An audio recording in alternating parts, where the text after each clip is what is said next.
સવારના 11 વાગે સોમનાથ જવા નીકળ્યા તો ડાયરેક્ટ જ ફોર્ચ્યુનર ગાડી આગળ ઊભી હતી અને ડાયરેક્ટ જ ઉપર આવીને 5 વાર જે કહેવાય ને કે 5 વાર અમને ઉપર ચડાવી દીધી ગાડી. પછી એમાંથી 15 પાછળ ગાડી હતી ક્રેટા, બંને ગાડી બ્લેક ફિલ્મ હતી, નંબર પ્લેટ હતી નહીં અને બે ગાડીમાંથી લગભગ 15 થી ઓછા મતલબ 12 થી 13 જણા ગાડીમાંથી ધોકા લઈને બધા નીકળ્યા અને જે ધોકા હતા એ લોખંડના હતા અને જે કાચ આખી ગાડીના કાચ બાજ મારા બધા ફોડી નાખ્યા. પછી મને બહાર કાઢ્યો, મને કીધું બહાર નીકળ શબ્દ બધા બોલીને અને મને રિવોલ્વર બતાવી કે આ તારી આટું 2 નંબરની રિવોલ્વર લાવ્યા છું, તને પાડી દેવાનો છું એમ કરીને મને 4-5 પગમાં જે ધોકા મારે એમાં ફ્રેક્ચર થયું છે અને હાથમાં ફ્રેક્ચર થયું છે. શું લાગે આ ઘટનામાં કોણ હોઈ શકે? કોઈ હોઈ શકે નહીં, દેવાયત ખબર પોતે જ છે.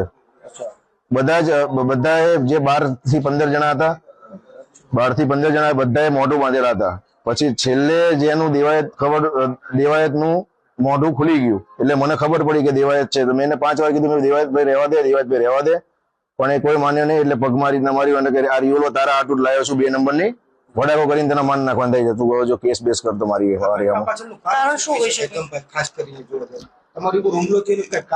હુમલોમાં એવું હતું કે કાલે હું ભાવનગર હતો, ભાવનગર થી ગીર જવા નીકળ્યો હતો તો મને ઇન્સ્ટાગ્રામમાં મેસેજ આવ્યો હતો બીજા કોઈનો કે તું અમારા આ એરિયામાં ના, સોરી એવો મેસેજ હતો, મેં સ્ક્રીનશોટ પાડેલો છે કે શું હતું હું તમને જોઈને કહું.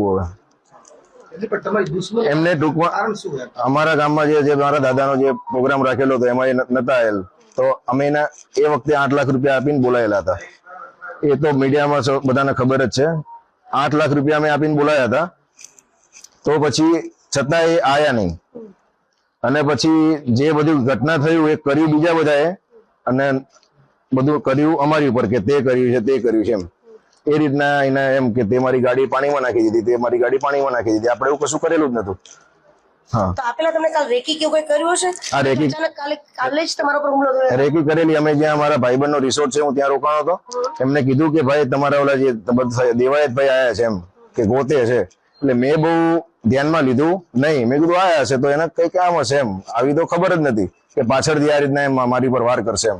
હું ગાડી લઈને જતો હતો સોમનાથ, મારી સ્પીડ હશે ગાડીની 50 અને એ જે સામેથી ગાડી હતી 100 ની સ્પીડ હતી. ડાયરેક્ટ જ ઠોકી દીધી, પાછળથી બી ઠોકી, આગળથી બી ઠોકી અને ઉતરીને બધા ધોકા લઈને નીકળી પડ્યા. તમારા સાથે ગાડીમાં બીજું કોઈ હતું? હા, ગાડીમાં બીજું કોઈ હતું? ગાડીમાં અમે 3 જણા હતા. મારો ચેન લઈ ગયા અને 42 કે 43 હજાર રૂપિયા સમથિંગ પડ્યા હતા, એ લઈ ગયા, એ લૂંટ કરી. હા, ચેન મારો 15 થી 17 તોલાનો હતો, બિલ બી છે મારી જોડે. ના, બીજાને તો પછી એક જણો વિડીયો ઉતારતો હતો તો કે તું અહીંથી નીકળી જઈને કે તને માન નાખશું મેં. હા, પછી તમને હોસ્પિટલ કેવી રીતે આજે લઈ આવ્યા કે કાલ રાતે તમે કે એડમિટ થયા હતા? કાલ રાત્રે નહીં, આ બધો બનાવ આજે 11 વાગે થયો.